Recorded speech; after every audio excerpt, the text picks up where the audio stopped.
Bill O'Reilly had on Howard Kurtz to whine about how the evil liberal media is persecuting him for his new book about Jesus and just persecuting Christians all across the country because, of course, the media is evil. And in much of the mainstream media, there is a wariness, a condescension, and good for him for speaking out, by the way, toward very religious people. But I think he goes too far in saying there's an effort to come after people of faith. And to me, it's more of a cultural divide, Bill, based on, in part on ignorance, because the mainstream media, particularly in the big cities, tends to be a very secular business. When you say a cultural divide, though, what does that mean? What?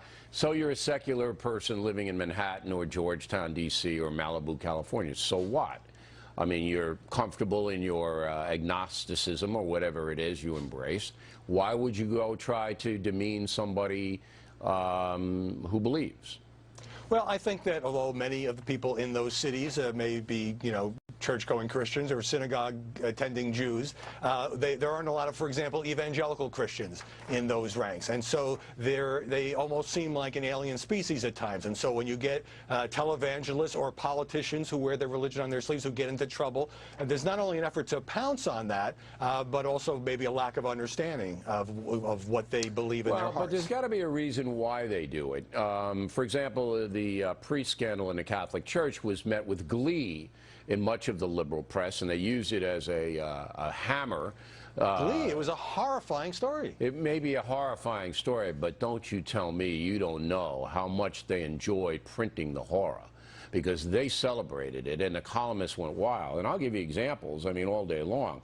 Huffington Post, a guy named Larry Doyle, Bill Maher on HBO, Joan Walsh on MSNBC, a bunch of gay activists, a bunch of abortion people, all day long, just hammering everybody in the Catholic Church is an idiot, all the priests are perverts, and you know what happened. You saw it happen.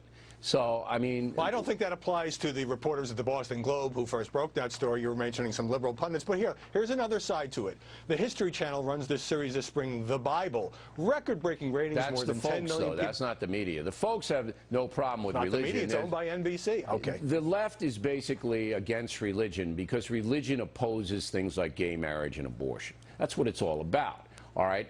So a guy like me, then, who writes this book, and I firmly believe that the secular national media doesn't want anybody to buy this book, and I'll point to the fact that very few have even mentioned it. I mean, this is far and away the best-selling book in the world. It is, but wasn't it CBS's 60 Minutes that put you on to talk about killing Jesus? 60 Minutes is a different animal, though. 60 Minutes is a different animal. That's a reportage program. They report on what's happening in America. A lot of people jumped on you. A lot for saying that you woke up out of a dream and you felt that God... I didn't wake up out of a dream.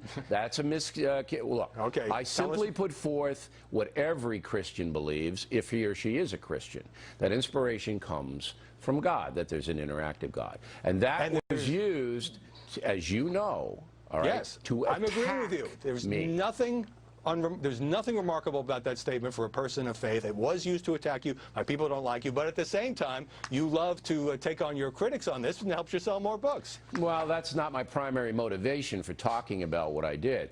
But why did they attack me? Why did they use that, which is all that is an expression of what every Christian believes? Why would they use that to attack me? Why?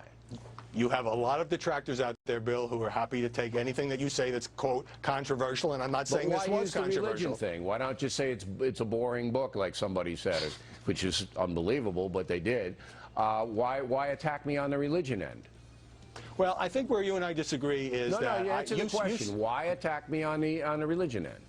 Because to some people in the media, and clearly people who are not big fans of yours, saying that you were inspired by God to write this book sounds like, oh, he's kind of a fanatic. He has voices. But everybody is inspired. I'm not agreeing with that. All Christians are inspired by God to do things. And that's the cultural divide I'm talking about. I'll tell you why they did it. Because they were playing to their crew. All right? Their crew despises religion and any expression of it. We Christians always get attacked. It's so horrible. We're such victims. We're so persecuted. Yeah, good point. You know, if we could only get one Christian president, that would be fantastic. You run everything. Everything. 76% of the American population is Christian. You've had every single president has been a Christian.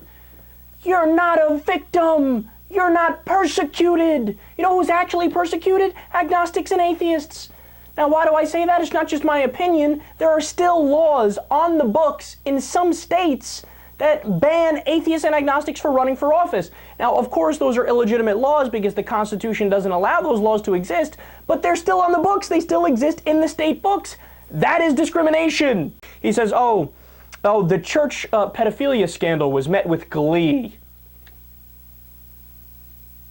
No, it was met with outrage. He mentioned a whole bunch of people, Joan Walsh, Bill Maher, who were outraged by it more than anybody else, and they talked about it ad nauseum because they were outraged. Whereas Bill O'Reilly looked at the church scandal and he went out there and defended the church. So in a weird way, he was acting like a much worse person than Bill Maher and Joan Walsh and the rest of them because he should have been as outraged as they were, but he wasn't. And then he says, well, the left opposes religion. No, I wish the left opposed religion. Some on the left oppose religion, but a majority of people on the left are religious. So you're just wrong about that. Again, I wish it was the case that they were all agnostics and anti-theists or atheists or even deists, like we are, but that's not true. And then he says, well, nobody mentioned my book in the liberal media. So how dare they? I mean, it's the best-selling book ever.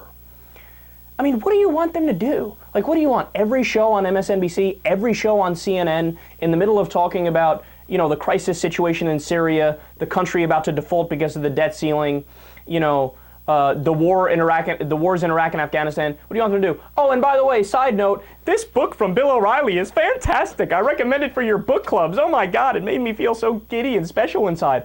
Bill, you're a child, but he has a massive ego. That's what this all stems from. Dude, get over yourself. You're not that special. Seriously, okay, so you have a very popular TV show. That's not going to last that much longer because your audience is literally dying off. The average age is 71, right? And, okay, you write books that sell well. Shouldn't that be enough? Why do you always need a pat on the back like you're a child? And then he says, I was attacked for God speaking to me. Why do they demean my religion? No, Bill, look, you have to understand something, and this is the main issue here, and this is the biggest distinction to make. He perceives it as, oh, he's being persecuted, he's being victimized, because people disagreed with what Bill O'Reilly said. But dude, they're not persecuting you. They are disagreeing with you. They are questioning the validity of your statement. Just like you go out there every day and question the validity of secularists, of leftists, of atheists. You go out there and question Harry Reid, whether or not he's saying something valid, or President Obama, whether or not he's saying something valid. But the second that we say, hey, Bill, when you said that God spoke to you in the middle of the night, or to be fair, the Holy Spirit actually literally spoke to Bill O'Reilly, spoke to him. He said it in the interview, not me. He said it, right? When people say, dude, there's no evidence of that, and that's a little ridiculous. There's no evidence of that. It's not true. You can't prove it. We don't even know a God exists, never mind the God of your specific religion that spoke to you. So that's a questionable statement. But then he immediately goes, how dare you question my belief system? It's not about your belief system. It's about, empirically speaking, did that thing happen or did it not happen? And is it true or false? And the reality is it didn't happen and it's false. So we're going to, yes, call your ass out on that. Sorry, Bill. You can dish it, but you can't take it. It's kind of sad.